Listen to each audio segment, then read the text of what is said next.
So this video is to teach you how to thread the top of the Janome Schoolmate machine. And the first thing that we're going to do is remove the spool holder off of the spool pin. Remember that spool pin's really fragile, so you have to be careful.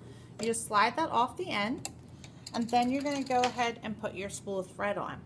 Before you do, though, it's important to find the notch from where the thread was hooked when it just came from the store. You can see here there's a little notch that will catch the thread if it's put on the wrong way. So we want to make sure that that notched side of the spool always goes first.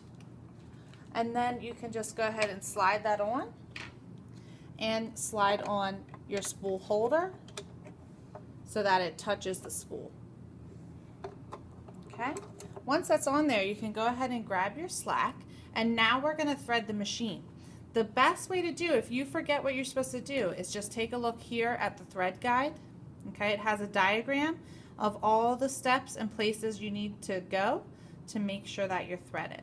So first we'll take our thread and hook it under thread guide number 1. So it goes behind and under.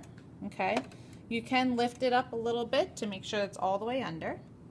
Then you take your thread around and down to thread guide number 2. You'll see there's a little U here in the number 2.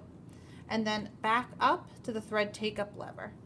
The take-up lever can be a little tricky, and it's why a lot of people's machines get jammed if you don't do it correctly. So do it correctly. You want to put the thread to the back and then quickly pull it forward. And what that does is it brings the thread all the way to the front of the thread take-up lever.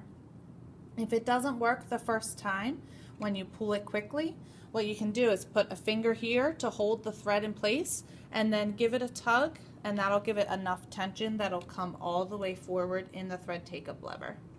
Once you're hooked here, it comes back down the front of your machine and hooks onto the thread guide that's just above the needle.